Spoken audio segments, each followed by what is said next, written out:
It seems that every few years there's some new development in naval technology, such as what we're seeing now with what the Ukrainians are doing in the Black Sea with drones and standoff missiles, and what the Houthis are doing in the Red Sea, that prompts some observers and analysts to proclaim that we're witnessing a revolution in military affairs, a paradigm shift in naval warfare, and everything has to be rethought and reorganized. And some people say that maybe what we're seeing now is actually, of all things, a vindication of that old 19th century school of naval theory called the Jeune Ecole. So, for instance, just to give you a taste of this, in the 1880s, there was a French journalist, Gabriel Charme, who was an advocate of the Jeune Ecole, and he wrote about it. He was writing about the new naval technology of the day, and he asked, "Are we at the dawn of a maritime revolution that will transform both the instruments of war and the administrative institutions of the Navy?" And then this year, an American naval pundit, retired Admiral James Stavrides, tweeted this, referring to Ukraine's devastating attacks against Russian Navy ships using drones and standoff missiles. He writes, this is a seminal moment in military history, like Agincourt and Pearl Harbor. As cheap drones go to sea in serious numbers, expensive manned surface warships will be threatened. We need to create effective countermeasures. Is what we're seeing now in the Black Sea and the Red Sea really a game changer? Is there something to the old Jeune Ecole that has any relevance for today and that we should be considering? The answer, of course, is yes and no. I'm going to explain. This is Michael Sharkin, and welcome to my YouTube channel, Pax Americana, a conversation about world affairs, global conflicts, military strategy, and frankly anything else that happens to be on my mind. Now, I'm going to divide this video into 3 parts or 3 chapters, so please look down below in the description. You can see timestamps. Also, if you look along the timeline at the bottom of your window, your YouTube window, you can see that I've marked it for different chapters and different sections. So if you feel obliged and inclined, you can skip around to the parts that interest you. Chapter 1 is going to be the Jeune Ecole. What on earth was that? And I do think it's relevant, at the very least, in that it helps us frame our conversation about the new technology, but we're going to get there. Chapter 2, Ukraine and the Houthis, which of course sounds like a rock band. Chapter 3, I'm going to try to tie it all together into some sort of conclusion that wraps everything up. Okay, part 1, what was the Jeune Ecole? The Jeune Ecole was a school of naval doctrine that emerged in the second half of the 19th century, primarily in France, and it had a significant influence over European navies at the time. Ultimately, it was rejected right before World War I for a variety of reasons. I'll talk about them a little bit later. But the idea is really very simple. The age of big warships was over because new technology, which cost practically nothing, could sink the big warships, which were becoming astonishingly large and astonishingly expensive. Now, the new tech that got the Jeune Ecole all excited, like the quote from Gabriel Charme that I opened with, was actually the torpedo and the development of fast, small steamboats that were perfect for launching the torpedoes, torpedo boats. Now, just for a little clarification, in the past, the word torpedo was used to describe what we talk about today as a mine. So both land mines and sea mines were all called torpedoes. And so when Farragut, storming Mobile Bay in the Civil War, said, "Damn the torpedoes, full speed ahead," he was talking about mines. In 1866, a British engineer named Robert Whitehead developed the self-propelled torpedo, right? That's basically the torpedo that we all know today. And that was the new innovation. And so at some point, the word torpedo shifted, the meaning shifted, so it referred to the thing that Whitehead had developed. And for the other stuff, we started using the word mine. And I don't know exactly how they came about, but that's what happened. In addition to the boats, the torpedo boats, the Jeune Ecole also became very enthusiastic about the next best thing after torpedo boats, a better torpedo boat, which is the submarine. And actually, it's the Jeune Ecole, to a large extent, is what drove the development of submarines, attack submarines, at least before World War I. As I said before, navies eventually abandoned the Jeune Ecole and abandoned this whole approach. Bunch of reasons for this. One reason is that the technology really wasn't as good as promised. For example, those small boats were kind of useless in a sea state that was anything less than perfect. So storm, there's big waves, etc. It's terrible. Also because navies figured out how to adapt to this. So while it's true that on a big warship of the day, the big guns were useless against torpedo boats, and machine guns were useless because they're too small, they came up with rapid fire cannon that actually were effective against torpedo boats. And the classic example is, I've got an image here, this 37 millimeter Hotchkiss repeating cannon, which is basically just like a chunky Gatling gun. These things, you put these things on your ship, and now you've got a solid defense against torpedo boats. The other thing the navies did is they came up with an anti-torpedo boat ship, which they called the torpedo boat destroyer. This is where the word destroyer comes from. And these were sort of a hybrid, a compromise between the torpedo boats and the big warships that were fashionable of the day. So what these were, they were less well armed than a big warship. They were less well protected, so they had less armor on them, but they were much faster. And their job was to hunt down the torpedo boats. Another reason why the Jeune Ecole ended up losing out was because there emerged a generation of naval theorists whose intellectual caliber, if you will, was greater than that of the Jeune Ecole theorists. I'm thinking specifically of Alfred Théerman. Also, the UK had Colomb and Courbet. And then, of course, after World War I, you've got the French Admiral Raoul Castex. And they phrased very powerful counter-arguments against the Jeune Ecole. And so they sort of comforted navies and thinking, never mind the Jeune Ecole, let's carry on with what we were doing before. So let's look deeper, and I want to break down the Jeune Ecole's arguments. First of all, number one, staying in the arms race that pushed navies to build ever larger and more expensive warships was a losing proposition. There was at the time, in the second half of the 19th century, there's an arms race. Because remember, ironclads had been developed during the American Civil War. And now there's a race. You put some iron plating on your ship, and this is great. But then this requires you to have a more powerful gun in order to get through the iron plating. Then you replace the iron plating with steel plating, and now you need an even more powerful gun. And it seems like every generation, there's constantly, the better the armor on a ship, the more powerful the gun you need. And the more powerful gun you have, the more armor you have, et cetera, et cetera, et cetera. So there's this vicious circle that was leading to ever more powerful, more thickly armored warships that cost enormous sums of money. This was okay if you're the Royal Navy because the British had the money to invest in these things. It's not okay for other navies. The French in particular had a problem that the British didn't have, which is that the French had a long land border with their number one enemy, the German Empire, which meant that France had to be able to afford, first of all, a very large, powerful land army, and also a navy. And it couldn't do both things at once, or not very well. And this is a problem that the French have always had historically, and they have to this day. And historically, the French have always made the army the priority over the navy. But this was a worrisome problem because the British Navy, the Royal Navy, was what today would be called the pacing threat. Ideally, you want to keep up with the Royal Navy if you possibly can. Two, the cost of big new warships meant that most navies could afford, other than the Royal Navy, could afford fewer warships. This is a problem because the assumption of the day was that the more warships, the better. And in a battle, it's the side that had the most ships that tended to win. Three, a cheap torpedo can sink a big warship. That's a fact. Four, torpedo boats, because of their low cost and their small crews, were practically disposable. So what if you lose a bunch of them in an attack? It doesn't really matter. Five small, fast boats have a good chance of surviving in an attack against a big warship. The speed plus the maneuverability plus numbers made up for the lack of armor.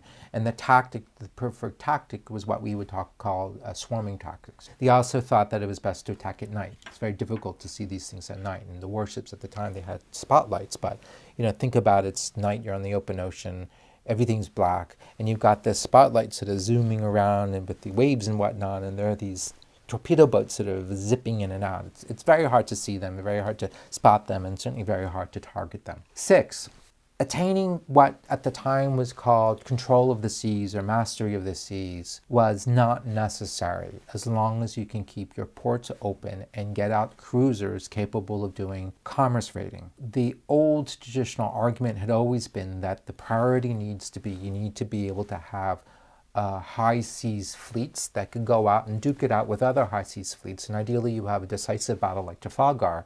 And this is what enables you to do everything that you want to do. So that's the priority. And this comes from the age of the sail, right, from Trafalgar. The argument here is that you don't need that it's not really that helpful. If you're France, you really can't, because you really can't rival the British. But what you do need to do is keep your ports open. The British were very effective at blockading French ports during the Napoleonic Wars, and this is really bad for France. Also, you need commerce raiding. It was thought that commerce raiding could be decisive. The idea is you send a fast boat out, a cruiser. It roams the world and it destroys enemy commercial shipping to hurt their economies. So of course, again, I already said this, but naval blockade was really the major threat that at least France had to deal with. And it was not necessary, it's not necessarily a good idea to build ships that could do everything, offense, defense, every kind of military capability you want. So why not just have specialized boats that were really only good at one or two things? They could be cheaper, simpler, etc. Also, the technological innovation made the historical principles of war irrelevant. This gets back to the idea of the fixation that navies had and the need that they needed big warships and big fleets of big warships to duke it out on the high seas. Maybe that's not true anymore, right? Maybe if you embrace the new tech, you realize that you need different strategies and different tactics, and you need to stop thinking as if this were 1800. And 10, there's a cultural criticism that's part of the Jeune Ecole, which is that navies suffered intrinsically from profound cultural conservatism, which led them to these old ideas and made it very hard for them to think critically about the assumptions that drove their ship design and the assumptions that drove their operations and the assumptions that drove their fleet design, etc. So get over it, change it, and try to reorganize navies so that they're more intellectually agile, more intellectually flexible, and open to new ideas. Okay, of all of these, which of these are pertinent today? Some things do emerge, I think, as very relevant. First, I think it's true that big navies, the big Western navies, are stuck in an arms race that encourages them to develop ever larger and more expensive warships, which also means that their fleets are shrinking because they can only afford a few of these things. We know about aircraft carriers. Those things are insanely expensive, and I think only the United States can really afford as many aircraft carriers as it wants, but nobody else can. But never mind the aircraft carriers. Look beyond them. Let's look at cruisers, frigates, destroyers. The Franco-Italian FREM, this is what the current frigate that the French and the Italian navies have. They're supposed to be very good. They cost $700 million each. The U.S. Navy is now in the process of developing its own version of the Franco-Italian FREM. It's going to be called the Constellation-class destroyer, and from what I read, they're going to cost about $1 billion each, at least. The Royal Navy's Type 45 destroyers cost $1 billion each.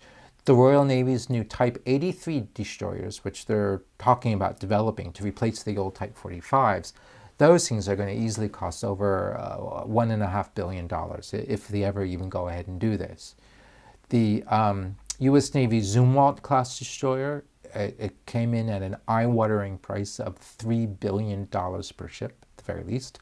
The new German F-126 frigate is going to weigh in at $1.5 billion. And one of the reasons why these things cost so much is because they're designed to be what's called multi-mission, to do many things. Remember the Jeune Ecole saying, like, why build these ships that have every possible capability? It just makes them more and more expensive. It is true that new tech can sink these fabulously ships at low cost. This is what's going on with Ukraine. Torpedoes and mines are cheap, and they can sink a very big billion-dollar ship. 3, there is something to be said for swarming, the tactic that the Jeune Ecole was arguing for using the torpedo boats.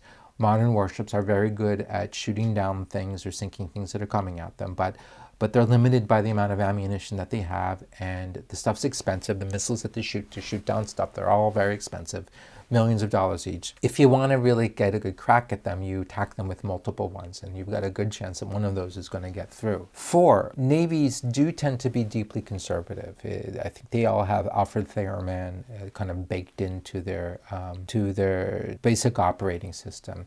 It's hard for them to think of different ideas and think differently about what navies are for and what they're good for. 5, new technology forces big navies with big expensive ships to become increasingly leery of getting close to coasts, to land. And even the U.S. Navy has to be really careful when they get close to land. The U.S. Navy, of course, still has mastery over the high seas, but the Jeune Ecole's response to this is, so what? So what if you can do that? It doesn't really matter. A country like Iran, for example, could never stand toe-to-toe against the United States Navy, but doesn't need to. The Iranian Navy simply has to make life difficult in the Persian Gulf. That's all they need to do. And guess what? They can do that, and they can do it at a bargain price. That's essentially, by the way, what the Jeune Ecole was arguing for the French versus the British Navy, the Royal Navy. Like, we don't need to wrest control over the Atlantic from the Royal Navy. We just need to be able to keep them from blockading our ports. That's really it. Chapter 2, Ukraine and the Houthis. Let's start with Ukraine. Ukraine has no navy, or at least not anymore, and Russia's Black Sea fleet, because of its size and its firepower, should be able to impose its control over the Black Sea and also over a large swath of Ukrainian littoral. But Ukraine has found, through new technology, a very inexpensive way to negate the Russians' ability to do any of it, using drones, sea drones, submersible drones, and aerial drones, and standoff precision-guided missiles. The result is that the Russian Navy has to keep their distance from the coast. Even their port in Sevastopol is within range, so they're having to push more and more of their operations to more distant ports, which makes it more difficult for them to do what they want to do. It also means that the Russians cannot blockade Ukrainian ports. It's very Jeune Ecole. It's exactly what the Jeune Ecole was saying you need to be able to do. And the Ukrainians are doing this all at a bargain. I mean, it costs very little to do these things. So just to give you some examples, these are some of the sea drones that the Ukrainians are using. There's something called the Magora, which is 5.5 meters long, has a range of 800 kilometers. That's crazy. I mean, it's basically just like a very long-range guided torpedo. It has a 200-kilogram payload. I read that it can beam live videos to the operators. That's pretty cool. The Ukrainians have used these and they've done attacks with multiple ones, and they've been able to sink a few ships doing it. The Ukrainians also have a larger sea drone called the Sea Baby. This thing can carry 850 kilograms of explosive. These are, and I want to stress this, these are cheap. I've read that the Morogoro costs $250,000 and a Sea Baby costs $221,000. At that price, they're essentially disposable. And Ukraine can afford to have a lot of them and to throw a lot of them in a single attack, which means you've got a good chance of hitting and damaging and maybe sinking a really very expensive warship. So what about the Houthis? The Houthis aren't denying the Red Sea to Western navies, and they're not even completely shutting down commercial sea traffic, but they're hurting the commercial sea traffic. And they're able to do this despite the presence of Western navies, despite the presence of some of the most powerful modern warships in existence. The French are there, the Americans are there, the British are there, the Danes are there, I think, the Germans, the Italians. These are all state-of-the-art, super expensive, like billion-dollar warships. And while they are very good at swatting down Houthi drones and Houthi missiles, they can't stop the Houthis. Their ability, the Western NATO Navy's ability to master the seas, to master the Atlantic Ocean, in the Red Sea, it doesn't really mean anything. They're not able to actually do this. So what are the Houthis doing to attack? What are the Houthis firing? The Houthis are using inexpensive Iranian precision missiles, ballistic missiles, and drones, aerial drones. And that's enough. The stuff costs very, very little money, at least comparatively speaking. And it's enough in order for them to accomplish their strategic goal, which is basically just to make life difficult for everybody in the Red Sea and cause a lot of economic problems related to the Red Sea shipping and to the Suez Canal, etc. To my knowledge, the Houthis have not targeted any of the Western warships in the Red Sea. And you have to ask, what if they did? I think there's a reasonable chance that one of these things might get through and actually score a hit. Would it do much damage? It's hard to say. But keep in mind, when you're dealing with billion-dollar warships, even if there's a little bit of damage, navies operating these billion-dollar warships are going to be really skittish about this. So if your billion-dollar warship is suddenly damaged, there's a good chance that the navy operating this billion-dollar warship is going to take it out, send it home to be repaired. So that means there's one less Western warship in the Red Sea. And it also means that the other warships that are still there are going to be a lot more skittish and a lot more conservative about what they do with themselves. And that might limit their ability to do whatever it is that they're trying to do. The conclusion for the Ukraine and the Houthis is that they have proven that new tech can negate the superiority of modern navies at a bargain price. This doesn't work on the high seas, but it does work in littoral regions, and it does work in constrained bodies of water like the Red Sea. And as for the fact that the Western navies can still dominate the high seas, as the Jeune Ecole would say, so what? Raoul Castex, writing in the 1920s and 1930s, argued that sea control was always incomplete and always oversold. So, moreover, in the third volume of his strategic theories, here you have volume 3, he's got this idea called the reaction of the land against the sea. And he says that, in a nutshell, the closer you get to land, the more incomplete and meaningless a navy's ability to have mastery of the sea becomes, the more useless it is. And he's thinking about mines, torpedo boats, coastal artillery, and land-based aviation. The net result is that fleets operating on the land, near land, even if on the high seas they can rule the waves, when they operate near land, they've got to be really, really careful. They have to think in terms of raids, going in quickly, leaving quickly, etc. So even the mightiest armies find their dominance neutralized. The effect is greater the more geographically constrained the waters are, as opposed to if you're out in the vastness of the oceans. Castex also observed that this reaction of the land against the sea increased with technological progress. In other words, he intuited that the better technology becomes, the greater, the further the land is going to project out into the sea and make sea control even more conditional. Castex, I think, probably had the Dardanelles campaign of 1915 in mind. When most people think about Gallipoli, they think about the land stuff, the Aussies, Mel Gibson, that kind of thing.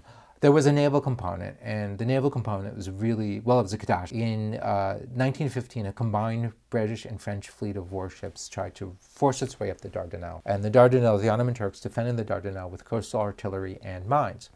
And the British and the French reckoned that they could deal with this by suppressing the coastal artillery with the ship's cannons and deal with the mines through minesweeping. But it didn't really work because they managed to miss a lot of the mines, plus the coastal artillery ended up more resilient than they had expected. And as a result, both the British and the French lost a number of very large and very expensive warships. Here's a photo of the death of the French battleship Bouvet very soon after striking a mine. It sank very quickly. Over 600 French sailors lost their lives when this thing got sunk because of a mine. Now, why is this notable? So what? It's notable because in 1915, the British Navy was the world's preeminent navy. The French Navy was not number one, it was not up to the British, but it was probably number two and certainly no slouch.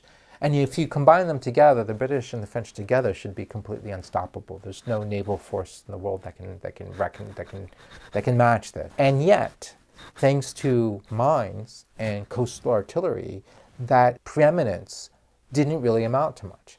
So the Ottoman Navy could never go toe-to-toe with these guys in the open sea, but it didn't matter. All they needed to do was to keep them from being able to operate freely off the coast of the coast of Ottoman territory and to keep them out of the Dardanelles Strait, which they achieved, and they achieved for a very small price. Castex was very hostile to the Jeune Ecole in all of his writings, but at one point he does say maybe the Jeune Ecole had a point about the risk inherent to building large and super expensive warships. Maybe that's not a good idea. Okay, so is Stavrides right? Is the Jeune Ecole vindicated? Must navies rethink everything?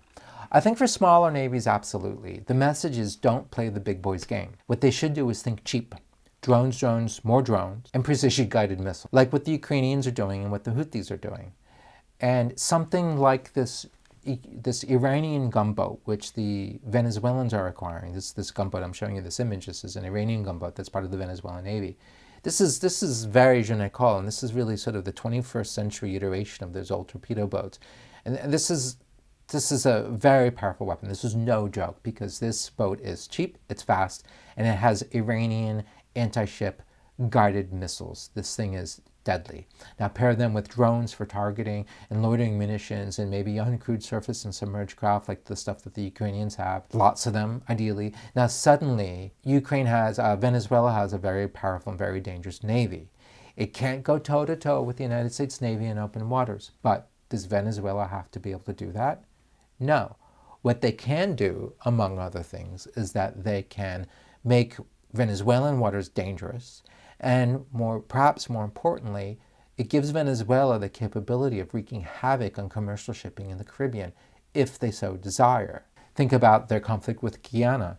They could easily shut down Guyanese ports, or just scare away commercial shipping. There's all sorts of terrible things that they could do with this very cheap military capability. Everything ultimately, though, depends, I think, on what navies need. What are the requirements? If a navy doesn't have to be able to take on the United States Navy on the high seas, suddenly they have options. Suddenly they can think about using the new technology and really investing in this stuff and not trying to compete with the big boys. I think that maybe this is what the Philippines should be doing. The Philippines, by the way, it's a country that has very little in the way of naval capabilities, because for most of the Philippines' existence since they became independent in 1946, they've been dealing with domestic insurgencies, which are mostly on land. Now, however, they find themselves in a naval conflict with the Chinese in the South China Sea. So the Philippines now are scrambling to spend money to try to get naval capabilities fast. Maybe what they should absolutely be doing is embracing the Jeune Ecole. Maybe that's the way. but doing it the Ukrainian way and the Houthi way, and perhaps the Venezuelan way with drones, long-range drones, sea drones, aerial drones, guided missiles, maybe the torpedo boats, I don't know, but there's a real promise here. And this is far, far cheaper than trying to get large, expensive warships. Now, what about the big boys, though? The Americans, the French, the British? I don't think it's true yet that these billion-dollar warships are obsolete. But there's something, you have to ask the question about maybe this arms race, this sort of hamster wheel that they're all on, this vicious circle of building ever more expensive warships and fewer of them. They're reaching a point where this is really problematic. For one thing, that even if these warships are more capable than the old warships, you also need numbers. President Obama, during the presidential debates with Mitt Romney, made some quip, like Romney was attacking Obama for letting the size of the U.S. Navy shrink or something like that. And Obama had this line about how these days with warfare, it's no longer about how many horses and bayonets you have. And everybody laughed. But there's some truth to the fact that at a certain point you need numbers, right? So if you have global pretensions, unlike Iran, the U.S. Navy wants to have a global presence, which means it has to have ships that can be everywhere. How do you actually do that when you're buying fewer ships because they cost so much money? This is a serious problem for the British and the French, who are really trying to balance the cost of ships with the need to have enough ships to be able to do the things they want to do. And frankly, they're losing it. So for instance, they're talking about buying 4 of the Type 83s to replace 6 of the Type 45s. And the 4 is a big question mark. Can they do 4? Can they do 3? Can they do 2? Can they do any? They're so expensive. Can they even afford any? Now, 6 or 4 might sound like a big number to you, but the reality is that for any given number of ships, like let's say you have 4 ships, probably at least 2 of them are going to be in dry dock somewhere being repaired or fixed or maintained. It's just how this thing works. And since the British insisted in building these 2 new super expensive aircraft carriers, this means that a given number of their ever-shrinking fleet of ships has to be allocated towards protecting the aircraft carriers, which means they can't be doing anything else.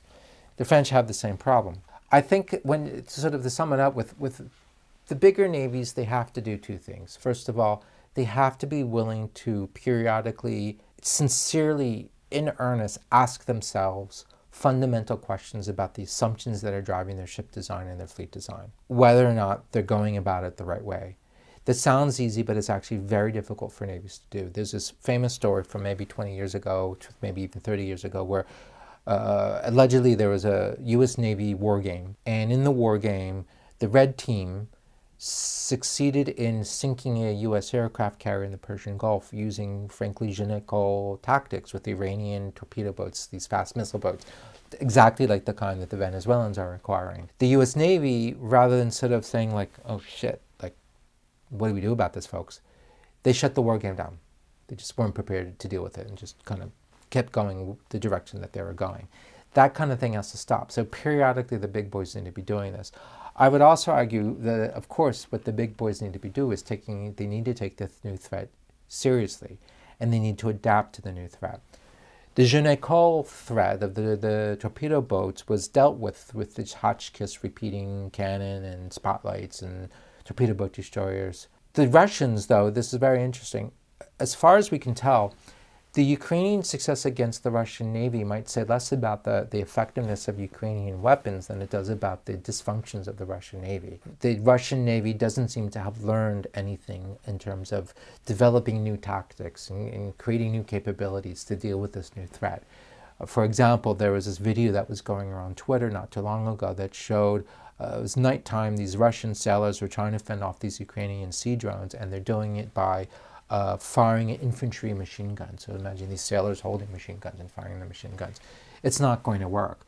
If they could find somewhere in Russia in some sort of museum the old 37 Hotchkiss, the Hotchkiss 37 millimeter repeating cannon that I bet the Russian Navy had back in the day when they fought the Japanese, like in 1905, those things would actually be better. So if they could bring them out of the museum and mount them on Russian battleships, like those battleships of 1903, 1905, were probably better defended against drones than what the Russians have today. And the fact that they haven't done anything or don't seem to have done anything is absolutely bonkers. So, poor countries, I should say, and poor navies, Jeune Ecole, absolutely. Is the new tech a game changer? I think so. I think it gives them credible new power and capabilities at a bargain price. For the big navies, it's still a question of, can they adapt, and also can they engage in this kind of periodic revising of all of their operating assumptions. And maybe soon it will emerge that they have to go some other way, because the warships are becoming too expensive, and because the drones and guided missiles, etc., are becoming that much better. Thank you very much. Please like and subscribe. Also check out my Substack, Pax Americana. Also, there's a link again in the description. Check out my website, michaelshirkin.com. Again, a link in the description. Find me on LinkedIn and Twitter. And I've also put some links to some of my favorite naval warfare books. Please check them out. And of course, if you buy the books through the link, it's a great way to help this channel. Thank you very much, and I look forward to seeing you in the next video.